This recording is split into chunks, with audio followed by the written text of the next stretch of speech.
Gloria a Dios. Demos gloria a Dios. Entre las cartas que escribió el apóstol Pablo, tú encuentras una de las más personales. Es una que él dirige a una iglesia que fue fundada por él 10 años antes de enviarle esta carta. Y para el momento en que Pablo escribe la carta, esa iglesia ya era una iglesia próspera, espiritual y materialmente. Los hermanos de esa iglesia se enteran que el hombre que les había llevado el mensaje del evangelio se encontraba preso en Roma, y entonces esa iglesia decide enviarle una ofrenda especial al apóstol para sus necesidades, y el apóstol aprovecha la visita que le hace el hermano que le lleva la ofrenda, que muy seguramente se llamaba Epafrodito, quien al parecer era el pastor de esa iglesia. Él viene, visita a Pablo en Roma, en la cárcel, y le trae la ofrenda, y entonces el apóstol escribe la carta, la cual va a enviar con Epafrodito. Es una iglesia a la que el apóstol no tiene que hacerle ningún llamado de atención. Era una iglesia muy fácil de pastorear, muy hermosa, muy especial, como la iglesia del reposo. Era de las iglesias más queridas que el apóstol Pablo había fundado y que crecía. No tuvo que hacerle ningún reproche como a Corinto o como la iglesia en Galacia, que bueno, tuvo que escribirle esas cartas tan fuertes. Esta es una iglesia muy querida. Siempre vivían pendiente del apóstol. Donde él estuviera, ellos averiguaban dónde estaba y le enviaban sostenimiento, ayuda, algo. Había una relación muy estrecha entre esta iglesia y el apóstol, una iglesia próspera, bendecida, creciente. No había realmente mucho que reprocharle. Lo único que por ahí menciona algo, un mínimo detalle que menciona en la carta, es que en aquella congregación había dos hermanas, dos damas que no lograban estar de acuerdo en algunos detalles, ¿no? Tú sabes, situaciones que se presentan en las iglesias entre las damas.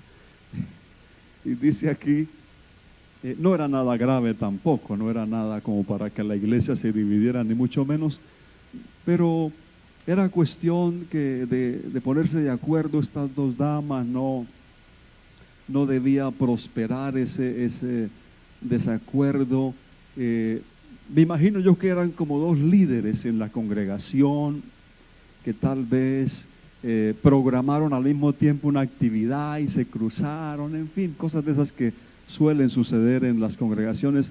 Es lo único que yo logro notar, como que el apóstol dice, pero incluso cuando se refiere a ellas dos, les habla en forma de ruego, como él siempre hablaba de esa manera tan especial, y menciona a las dos hermanas, se llamaban Evodia y Síntique. Ahí tiene el nombre para la niña.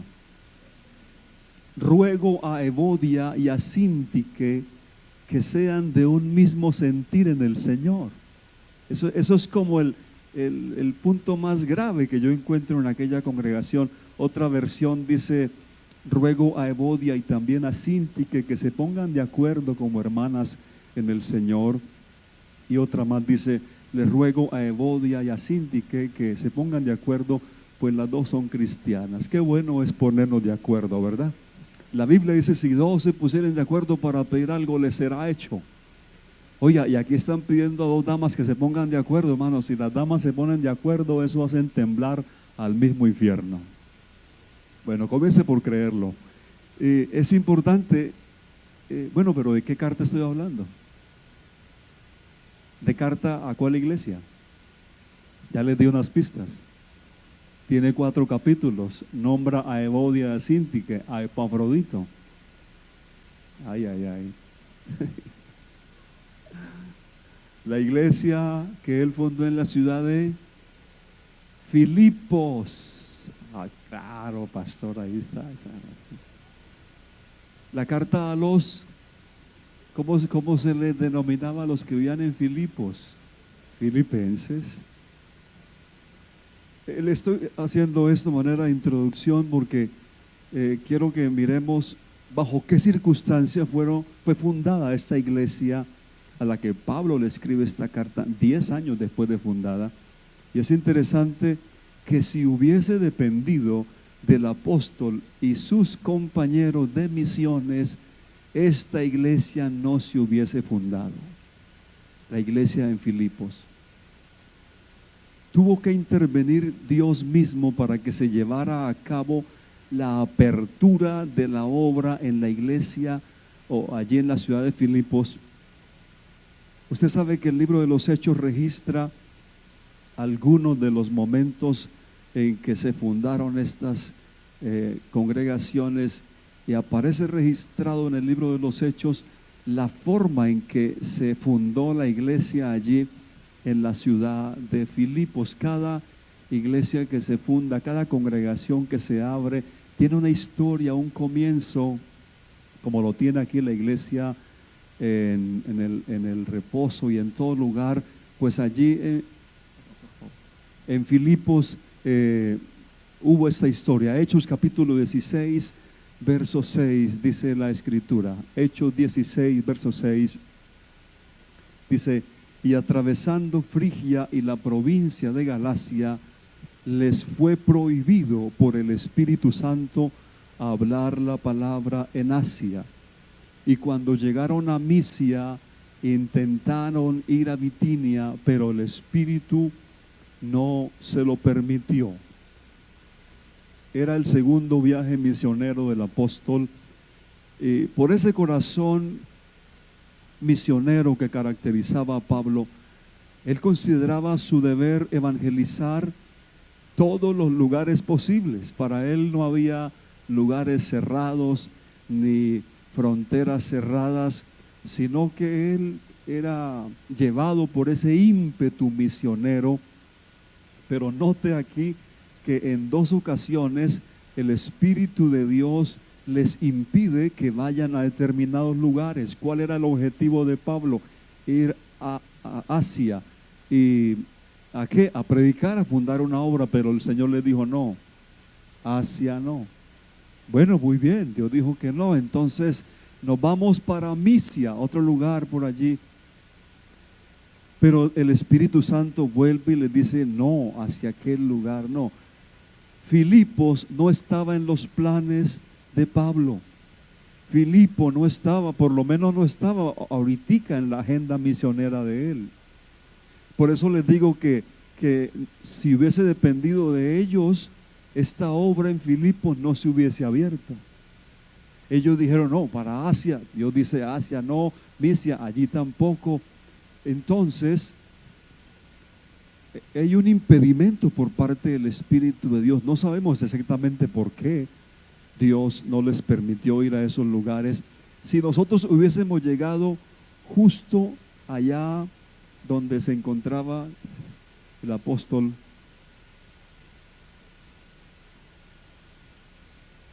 lo vamos a encontrar a él en una situación que él no entiende muy bien. Le hubiésemos saludado, imagínate tú encontrándote al apóstol allí por la región donde se encontraba, listo a salir a la obra misionera, pero lo saludamos: apóstol, ¿qué tal? ¿Cómo estás? ¿Qué haces? No, por aquí en la obra misionera.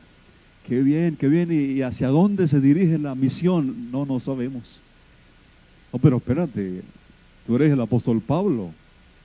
¿Cómo que no sabes para dónde vas? Sí, íbamos para Asia y Dios nos dijo que no. Vamos a Misia y no sabemos a dónde ir porque Dios no nos ha indicado, no nos ha dado su aprobación. ¿Y no le parece a usted, mis hermanos y hermanas, amigos, interesante que este gigante de Dios, este hombre, en algún momento recibió un no de Dios como respuesta? No estamos hablando de cualquier hombre ni cualquier predicador, estamos hablando del apóstol a los gentiles, este hombre usado por Dios para llevar el evangelio casi a todo el imperio romano. Pero hubo un momento en que él tuvo que recibir un no de parte de Dios como respuesta y tuvo que esperar para ver qué le mostraba el Señor. Porque los no de Dios también son respuestas. Claro, yo sé que usted y yo nunca queremos un no por respuesta, porque para nosotros los no son respuesta, pero para Dios los no también son respuesta. No a todo Dios nos dirá que sí. Algunas veces nos responderá que no. La Biblia no aclara el motivo por el cual el Señor les impidió que fueran a esos lugares, pero lo que me llama la atención del apóstol es esa actitud para aceptar el no de Dios. No se quejó, no preguntó. Pablo dijo, no me muevo. Yo por ahora no me muevo. ¿Qué estás haciendo, apóstol? No, por ahora estoy quieto. Pero ¿cómo? Tú, el evangelista. Sí, estoy quieto porque Dios no me ha mostrado. ¿Cuál es nuestra actitud cuando Dios nos responde que no? ¿Cuál es nuestra actitud ante alguna situación que pensamos que es la voluntad de Dios, o cuando no tenemos clara la dirección de Él en determinada situación? Habrá ocasiones en las que nos sentiremos así, como sin dirección de Dios, como que no sabemos por dónde ir. Allí está el gran apóstol del Señor sin saber a dónde ir, esperando las coordenadas de parte de Dios, pero tuvo que aprender a esperar. Y así es con nosotros. Cuando enfrentemos una situación frente a un proyecto, etcétera, etcétera, pero de repente sentimos que no es por ahí, que lo mejor es esperar que Dios nos guíe, y Dios siempre guía a sus hijos, y Él los guía hacia lo mejor. Aunque usted no lo perciba así, la Biblia está repleta de ejemplos de hombres y mujeres que fueron guiados por Dios y que ellos mismos no lo percibían. Por ejemplo, la Biblia habla de Ruth, la moabita. Ella había vuelto a Belén con su suegra Noemí. Estaban muy necesitadas de alimento. Al llegar a Belén, llegan en el tiempo de la siega. Hay muchos campos donde había trabajo, donde había que ir se podía ir a cegar, en fin, había muchos campos, y Ruth no sabía exactamente a dónde ir. Dice en el libro que lleva su nombre, en el capítulo 2, verso 1, tenía Noemí un pariente de su marido, hombre rico de la familia de Elimelech, el cual se llamaba Booz. Y Ruth la moabita dijo a Noemí, te ruego que me dejes ir al campo y recogeré espigas en pos de aquel a cuyos ojos hallare gracia. Y Noemí le dijo, ve, hija mía. Fue pues, y llegando, espigó en el campo en pos de los segadores, y aconteció, oiga, esas son las causalidades divinas. ¿Las qué? Las causalidades, ¿verdad? Divinas. Que no es casualidad, no es azar, no es destino. Es un Dios que tiene todo soberanamente predeterminado y preparado para la gloria de Él y para el cumplimiento de su propósito y bendición de aquellos que le aman. Amén. Fue llegando hasta que llegó al campo de los segadores, y aconteció, ella no sabía, que aquella parte del campo era de quién. Dice, era de Booz, el cual era familia de Elimelech, el esposo de Noemí. No me puedo detener ahí a hablar tantos detalles que son muy cautivadores, pero esa historia de Ruth es como la historia de un cuento de hadas. Esas historias en que la jovencita de clase social muy baja, desconocida, se encuentra con el más adinerado de la ciudad, con el príncipe del pueblo, porque Ruth era viuda y era pobre y se terminó casando con el rico hacendado Booz.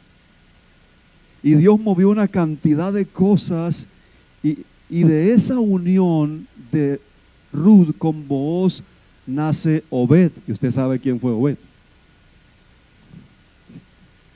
No fue el hermano Obed. Obed, el padre de Isaí. Ya levanto. Claro, Isaí. Obed, Isaí. Isaí fue el padre de el rey David. Y de esa línea va a nacer siglos más adelante, nada más y nada menos que el Mesías, el Salvador, el cual es Dios sobre todas las cosas, bendito por los siglos. Pero note cómo todo comienza como un no sé en qué campo voy a ir a cegar, pero el Espíritu de Dios la estaba moviendo. Este reino lo mueve el Espíritu de Dios y usted debe estar convencido de eso. A veces a uno le parece que no. Uno dice, por aquí metieron la mano los hombres. Esto fue que hubo aquello, no sé qué. No. Yo todavía veo una mano más poderosa que la mano de los hombres. Es la mano del Dios Todopoderoso. Él acomoda todas las cosas. Él acomoda todas las cosas.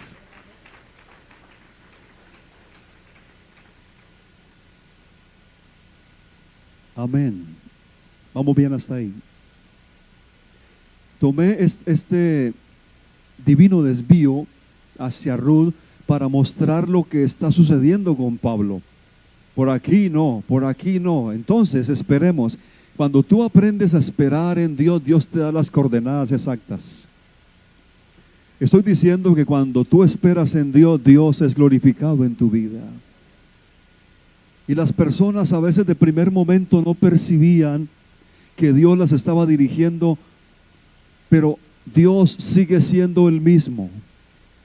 A los hijos de Dios es Dios quien los dirige. A los hijos de Dios es Dios quien los guía. Y Pablo está aquí en espera de que Dios le muestre, que le dé las órdenes, y dice en el verso 9 del 16 de Hechos: y se le mostró a Pablo en una visión de noche, un varón macedonio estaba en pie rogándole y diciendo: pasa y ayúdanos. Y cuando vio la visión, enseguida procuramos partir para Macedonia, dando por cierto que Dios nos llamaba para que les anunciásemos el evangelio. Y van bien, porque ahí sí no hay ningún no de Dios, hay una afirmación. Y zarpando, dice, van a Troas, vinimos a Samotracia, luego a Neápolis, y dice el verso 12, y de allí a Filipos, que es la primera ciudad de la provincia de Macedonia y una colonia, y estuvimos allí en aquella ciudad algunos días. Dios tenía en sus planes a Filipos. Gloria a Dios. Como un día tuvo en sus planes a Colombia, y tuvo en sus planes este barrio del reposo, y aquí se ha establecido una embajada del reino de los cielos. A su nombre sea la gloria. A su nombre sea la gloria. Y se van a Filipos, guiados por Dios, donde ellos inicialmente no pensaban ir. Hermano, Dios es así, Dios es maravilloso. Sus planes son perfectos, sus propósitos son eternos. Normalmente la estrategia evangelística de Pablo, cuando llegaba a algún lugar, era ubicar la sinagoga de los judíos, ir a aquel lugar y hablarles en primer lugar a los judíos. Curiosamente, cuando llega a Filipos no encuentra sinagoga.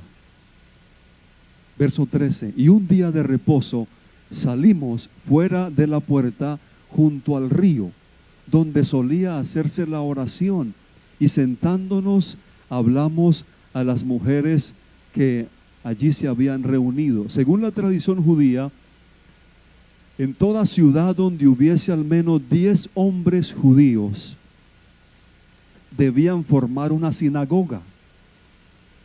Por allá en el tiempo en que ellos fueron esparcidos, los judíos salieron por todos lados, y donde hubiesen siquiera 10 hombres judíos, allí se formaba una sinagoga, que era un pequeño centro de adoración al Dios de Israel, donde básicamente se leía el Antiguo Testamento y se hacían oraciones, especialmente los días de reposo, los días sábados. Allí ellos tenían ese encuentro. Pero en Filipos, al parecer, ni había sinagoga. De pronto sí había 10 hombres judíos, pero como que no habían querido formar una sinagoga, no sabemos por qué. Sin embargo, las mujeres dijeron: no hay sinagoga, pero nos vamos a orar allí a la orilla del río. Las damas debieran alegrarse, ¿verdad? No hay hombres, pues hay mujeres. Los hombres no quisieron, hay mujeres. Gloria a Dios por las mujeres. Y entonces ellos, siendo judíos, usted sabe que los judíos eran una cultura muy machista, pero Dios no es machista. Dios ama a todos por igual. Y allí están solo mujeres en una reunión de oración cerca del río, y ellos se acercaron y les dan el mensaje de salvación. Entonces, verso 14, una mujer llamada Lidia, vendedora de púrpura de la ciudad de Tiatira, que adoraba a Dios, estaba oyendo, y el Señor abrió el corazón de ella para que estuviese atenta a lo que Pablo decía. Y cuando fue bautizada y su familia, nos rogó diciendo: si habéis juzgado que yo sea fiel al Señor, entrad en mi casa y posad. Y nos obligó a quedarnos. A falta de hombres, ahí están las mujeres siempre dispuestas. La primicia de la obra del Señor en Filipos y en Europa, porque Filipos es la primera iglesia que se funda en Europa, es nada más y nada menos que una mujer. Fue la primera que respondió al mensaje del Evangelio. Ella no era judía, simplemente simpatizaba con el Dios de Israel. Le gustaba acercarse allá a la refán que hacían a la orilla del río, a oír la oración, la lectura de los profetas. No había predicación ni nada, era oración, leían los profetas, cantaban un salmo y se iban, pero algo a ella le llamaba la atención, y se reunía con aquellas mujeres. Y entonces Pablo y sus compañeros de misión se acercan y comienzan a hablar del Evangelio. Esta mujer era una mujer pudiente y adinerada, era comerciante de la tela más costosa y más fina de aquella época. Púrpura era esa tela. La púrpura era una tela tan fina que solo lo utilizaban los emperadores y los gobernantes. Si tenía mucho dinero, todo su traje era de púrpura. Si no tenía tanto, por ahí una parte de su traje. Si no tenía mucho, por lo menos una tirita de púrpura. Vea, me coloqué la tirita de púrpura.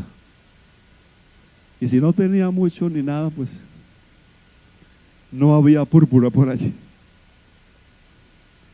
Entonces, esta mujer era adinerada, era pudiente, pero eso no fue impedimento para que ella estuviese atenta a la palabra de Dios. Dice que el versículo anterior, el 14, dice: ella estaba oyendo. Mientras ella oía, el Señor le abrió el corazón para que estuviese atenta, y en ese orden de ideas ella entendió el Evangelio y le entregó su vida al Señor. No solamente ella, sino su familia, los que ven en casa, y fueron bautizados en el nombre del Señor Jesús. Gloria a Dios. Note que ella está oyendo, y por estar ella oyendo tan dispuesta, Dios trató con ella. ¿Con quiénes Dios es que trata? Con aquellos que oyen. Si alguno tiene oídos, y si el Señor dijo para oír, es porque algunos los tienen, pero no los usan bien. Y si hay algo que oír, es la palabra de Dios. Y cuando ella oye al apóstol, ella está atenta, y Dios la vio tan atenta que le permitió recibir el regalo de la salvación. ¿A cuánto nos ha sucedido así? ¿Verdad? El oír la palabra de Dios. Y ella está feliz, bendecida, dichosa. Está llena del gozo de la salvación, y inmediatamente puso a disposición de la obra del Señor lo que ella tenía. Y no tenía poco. Ella conecta servicio a Dios con lo que tiene, porque a Dios le servimos con lo que somos y con lo que tenemos. Y ella tenía tremenda casa, finamente amoblada. Me la imagino, la casa de Lidia, finamente amoblada. Ella dijo: mi casa está dispuesta, y mientras estén aquí en Filipos, mi casa es su casa. Oiga, qué lindo cuando una persona se entrega con todo, ¿verdad? Se entrega con todo. No es que dejan la billetera fuera de la piscina bautismal, no, se entregan con todo, y saben que todo lo que tienen y todo lo que son es por la gracia del Señor Jesucristo. Eso es muy hermoso, cuando se conecta lo que tengo y lo que soy con la obra del Señor. Gloria a Dios. Y estamos hablando de misiones, de ofrenda misionera, de darnos por completo. Y así fue mientras estuvieron allí. Pues, imagínate, estaban muy bien atendidos. Pero aparece otra historia, o mejor, otra mujer en la historia de la fundación de la iglesia allí en Filipos. Dice el verso 16: aconteció que mientras íbamos a la oración, ellos siguieron yendo para seguir predicando allí, nos salió al encuentro una mujer. Esta era una muchacha que tenía un espíritu de adivinación, la cual daba gran ganancia a sus amos adivinando. Esta, siguiendo a Pablo y a nosotros, dice Lucas, ya Lucas se involucra ahí dentro del relato, daba voces diciendo: estos hombres son siervos del Dios Altísimo, quienes os anuncian el camino de la salvación. Y esto lo hacía por muchos días. Muchos días. Ellos salían, y ahí estaba la muchacha, poseída por un demonio, adivinación, y diciendo: estos son siervos del Dios Altísimo. Pero entonces a Pablo le comenzó a incomodar. Desagradando a Pablo, le dijo al espíritu: te mando en el nombre de Jesucristo que salgas de ella. Y salió en aquella misma hora. Porque en el nombre de Jesucristo hay todo poder. Hay todo poder. Las personas son libres en el nombre de Jesucristo. Claro, Satanás no se iba a quedar quieto. Él estaba allí como en una fortaleza en Filipos. Él dominaba Filipos con sus mentiras, pero allí llegan estos misioneros, estos embajadores del reino, con la potencia del evangelio, porque el Señor ya había dicho que las tinieblas no pueden prevalecer contra la luz del evangelio. Y llegó la potencia del evangelio allí a Filipos, y derribó esas barreras, esas fortalezas, y se establece el reino de Dios allí. Y entonces Satanás no se queda tranquilo, contraataca. Y mire la forma tan sutil que Satanás quiere hacerle daño a la obra del Señor. No se le opone tenazmente, sino que toma a esta muchacha, una muchacha doblemente esclava. Por un lado, esclava de sus amos, quienes con seguridad que se aprovechaban de ella en todo sentido, y también era esclava espiritualmente porque estaba poseída por un demonio, un espíritu inmundo de adivinación. Como siempre, el trabajo del diablo es esclavizar, pero siempre el trabajo de Jesucristo es libertar. Gloria a Dios. Gloria a Dios. Alguien dijo lo siguiente: la estrategia satánica. La muchacha seguía a Pablo y a sus acompañantes y gritaba: estos hombres son siervos del Dios Altísimo, quienes os anuncian el camino de salvación. Aparentemente es verdad y es cierto. A primera vista nadie iba a dudar de eso, pero lo que estaba tratando de hacer el enemigo era que un enviado de él, en este caso esta muchacha, era poseída por un espíritu y les estaba haciendo la propaganda a los misioneros. ¿Cuál era la treta de Satán? Que conectaran la obra de los demonios con los evangelistas y que dijeran: están trabajando juntos los demonios y los evangelistas. Y Pablo tuvo discernimiento sobre eso, porque realmente lo que decía en esta ocasión era cierto. Ellos eran siervos del Dios Altísimo que anunciaban el camino de salvación, pero la mentirilla era que la gente viera y dijera: son de los mismos. Los misioneros andan trabajando con los endemoniados. Y si el diablo puede asociar a un predicador, a un ministro o a cualquier hijo de Dios con algo malo, diabólico o mundano, entonces le puede hacer un gran daño a la obra del Señor. Pero Pablo tuvo discernimiento, entendió el propósito maligno del diablo, reprendió a ese espíritu y esa muchacha fue libre para la gloria de Dios. A su nombre sea la gloria. Ahora, la Biblia no dice si la muchacha que fue libre del demonio llegó a ser salva. ¿Ustedes qué piensan? ¿Sí me escuchan? ¿Soy yo? A ver. ¿Ustedes qué dicen? La Biblia no dice que ella fue salva. ¿Ustedes qué piensan? ¿Qué dicen los de las redes? Escriban algo ahí. Ella es libre de un demonio que la poseía.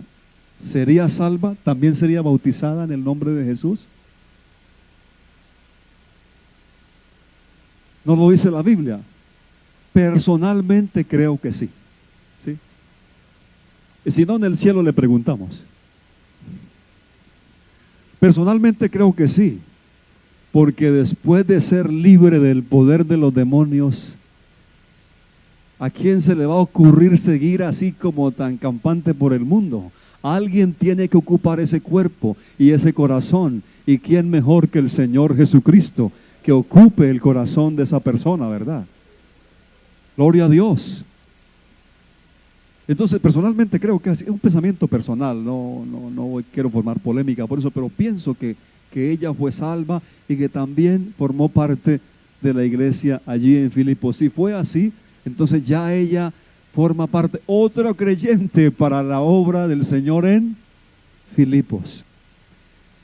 El tiempo me está cortando y todavía me queda mensaje. Le voy a pedir que me regalen unos minuticos más. Ok. Pero la iglesia debía seguir creciendo.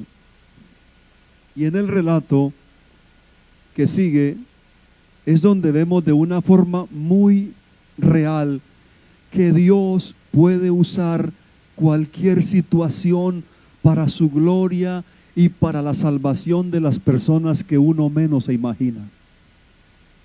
Porque yo sé que algunos de nosotros vemos a alguien y decimos: no, este no. Yo como que no le veo. Pero gloria a Dios que esto no depende de nosotros sino del Señor, hermano. Empezando porque si fuera así, yo creo que ni yo estaría aquí. Porque por mí, nadie daba nada por mí, pero hubo alguien que lo dio todo por mí. A su nombre sea la gloria, es el Señor Jesucristo.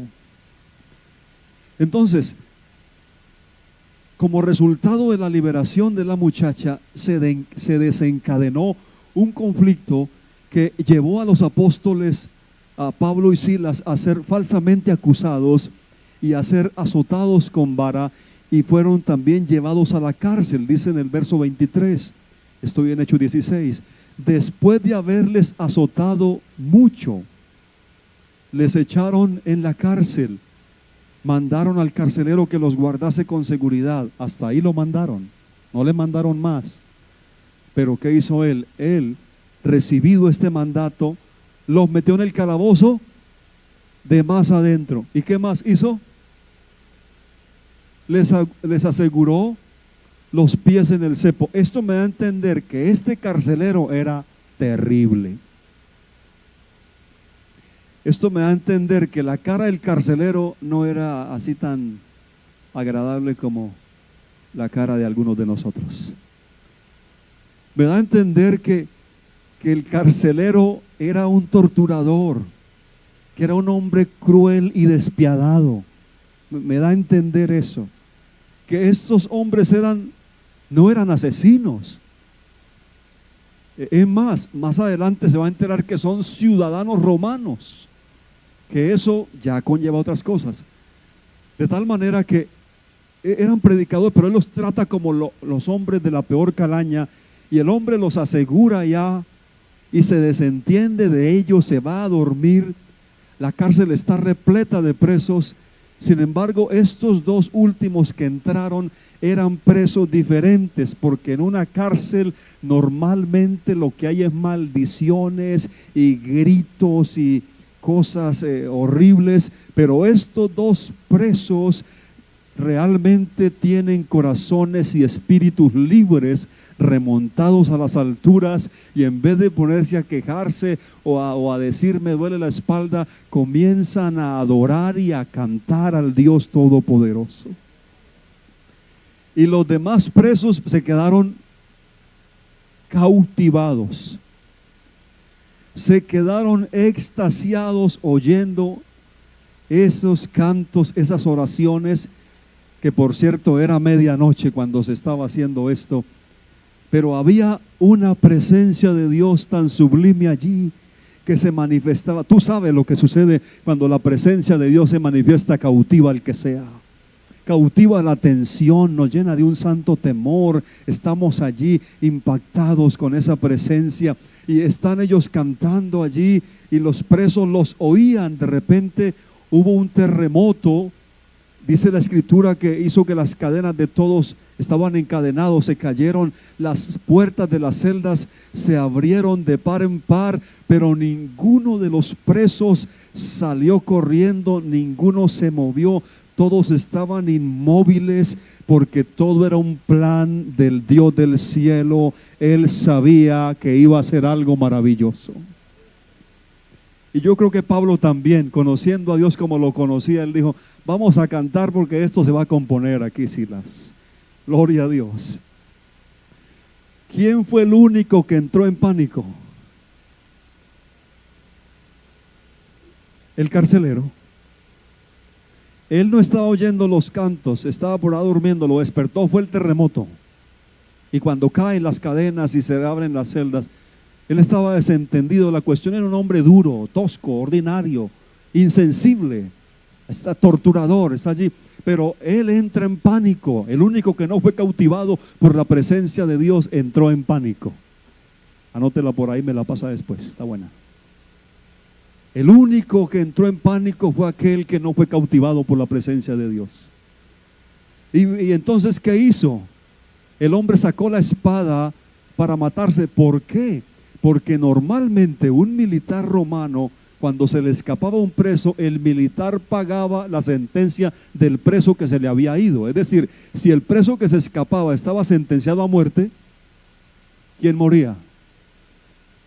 El militar, el carcelero. Entonces él dijo, pues ¿para qué voy a esperar? Aquí hay como 20 que están destinados a la muerte, pues venga la espada. Pero Pablo dijo, no te hagas daño, todos estamos aquí. Él pidió luz, el carcelero pidió luz para comprobar si todos estaban ahí, porque estaban los malos de los malos ahí metidos. ¿Y cómo es que ninguno se escapó? Entonces el carcelero pidiendo luz se acerca. Yo me imagino, esa es otra imaginación de esas que me llegan, me imagino que el carcelero iba celda por celda y vio a este que era un asesino, al otro, y lo vio ahí mirando a donde estaba Pablo, y con la puerta abierta llegó el carcelero, llegó y cogió la reja y le puso el candado. Y luego, y los encerró a todos otra vez. No se le podían escapar. Pero él llegó allí donde estaba Pablo, gloria a Dios, porque ahora está bajo lo que se llama convicción de pecado. Hay una profunda convicción de pecado que cae sobre el hombre, y entonces él viene y hace la pregunta más importante que un ser humano puede hacer. La pregunta más contundente que alguien debe hacerse en la vida: ¿qué debo hacer para ser salvo? Es la pregunta más importante que se debe formular todo ser humano en esta vida. ¿Qué debo hacer para ser salvo? Y la respuesta que él recibió es la misma que nosotros seguimos dando: cree en el Señor Jesucristo y serás salvo tú y tu casa. Aleluya, aleluya.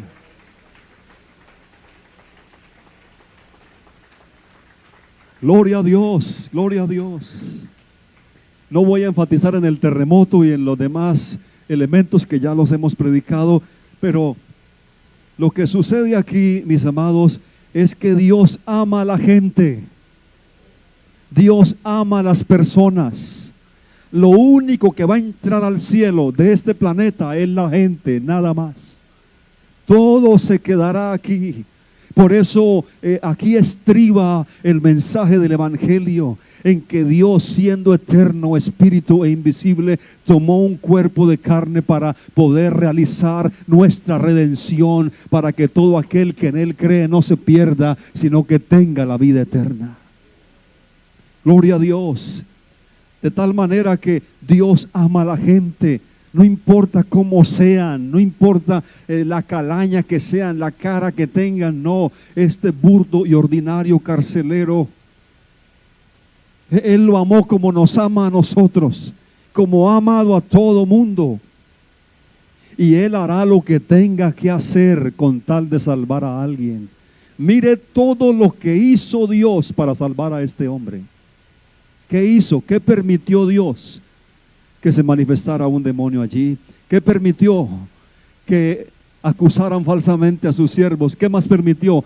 Que los maltrataran, que sufrieran allí azotes. ¿Qué más permitió? Un terremoto, todo eso. ¿Qué permitió? Que los presos se quedaran impávidos y no se escaparan allí. Dios usó todos esos elementos para llevar una persona a su reino. Dios ama a la gente, a uno tan siquiera Él hace lo que tenga que hacer con tal de salvarlo. Gloria a Dios. Hermanos, hermanas, amigos, oiga, detrás de cada uno de nosotros hay una historia. Detrás de usted hay una historia. Hay una orquestación divina. Hay unos elementos que Dios preparó, Dios juntó, Dios trajo aquí, allí, movió todo. ¿Por qué? Porque en su plan estaba que fuéramos salvos. Y gloria a Dios que nos salvó y nos reveló su nombre. E incluso algunos salvó también nuestras familias. Dele gloria a Dios por eso. Ahora, otro pensamiento personal. Creo que ninguno de esos presos se convirtió en ese momento, pero se convirtió el carcelero. ¿Por qué? Porque el carcelero iba a ser el evangelista. Claro, los iba a tener todos los días ahí encerrados, ¿verdad? ¿Cómo llegó el carcelero al otro día? Llegó con la espada sacando chispas en los barrotes de las celdas. ¿Dónde están, sinvergüenza? Levántese. No. ¿Cómo llegó al otro día? No sé. Tal vez llegó con la espada haciendo la musiquita de salvo soy de seguro. Bueno, pues déjeme ser feliz. Porque el que ha creído y ha sido salvo es una nueva criatura. Yo creo que al otro día hasta el rostro lo tenía diferente. Al otro día no llegó maldiciendo, todos los pedos se quedaron. Llegó el carcelero. No. Llegó, se quedaron mirando de la cara y, pero nos cambiaron el carcelero. Usted no ha notado, no ha visto fotos suyas cuando no tenía Cristo. Revise las fotos cuando no tenía Cristo. Cuando estaba en la cantina, cuando estaba allá con ese familiar inconverso, allá haciendo lo malo. Mire la cara que tenía, ¿no? Horrible, ¿verdad? ¿No? Horrible esa cara, esas cicatrices del pecado, ese corazón seco, ese espíritu muerto en pecado. Pero ahora mírate, tienes la gracia de Dios. Los años no te pasan. ¿Ah? No te pasan los años. No se lo han dicho. Claro, como a mí también. Llego a lugares después de... No, y lo digo sin orgullo. 20 años después y se quedan mirando y se ponen al lado. Pero ¿y usted qué está haciendo? No, nada. Yo no hago nada. El Señor lo hace todo. Cristo es mi vida, gloria a Dios. Y tenemos que envejecer, pero igual, aún en la vejez estarán vigorosos y verdes para anunciar que el Señor mi fortaleza es recto y que en Él no haya injusticia. Dele a Él la gloria y la alabanza en esta noche. A su nombre sea la gloria. Amén. Ahora sí voy a comenzar a terminar. Y le hablaron la palabra del Señor a él y a todos los que estaban en su casa, y él, tomándolos en aquella misma hora de la noche, les lavó las heridas, el carcelero a los misioneros, y enseguida se bautizó él con todos los suyos, y llevándolos a su casa les puso la mesa, y se regocijó con toda su casa de haber creído a Dios. Ahora el hombre no solo creía en Dios, ahora le había creído a Dios. Y no hay cosa que cause más regocijo y más gozo que uno poder creerle a Dios. Porque cuando tú le crees a Dios, tú obedeces lo que Él dice. Y así comenzó la iglesia en Filipos. Eso les quería predicar esta noche. Así comenzó la iglesia. Siempre es bueno dejarse guiar por Dios. Siempre es bueno. Llegó el momento en que el apóstol Pablo tenía que abandonar la ciudad. Y allí se quedó una naciente iglesia que al parecer comenzó a reunirse en la casa de Lidia. Imagínense esa iglesia que está comenzando. Imagínense el próximo culto. Llegan los hermanos y ahí están sentadas en la misma banca una mujer elegantemente vestida al lado de otra que no estaba vestida de la forma más sencilla. Una mujer acaudalada y materialmente muy rica, al lado de otra que tal vez no tenía ni dónde vivir. Una mujer ahí muy educada, al lado de otra que había sido esclava, nunca había tenido educación. En la banca de atrás, un hombre que tiempo atrás hasta en su cara se le veía lo triste y lo vacío que estaba. Era el hermano carcelero. Pero ahora tenía la gracia de Dios en él. Y tal vez al lado de él unos cuantos presos que él mismo había evangelizado y que ahora pedía permiso para traerlos al culto. Amén. Pero ¿sabe qué es lo más lindo? Que a los ojos de Dios no eran medidos ni por la cantidad de dinero, ni por la elegancia de la ropa, ni por el estrato en que vivían, ni por la educación, ni por la posición social, sino que ahí eran todos los mismos, lavados con la misma sangre, bautizados en el mismo nombre, llenos con el mismo espíritu y todos con el mismo título: hijos de Dios. Aleluya.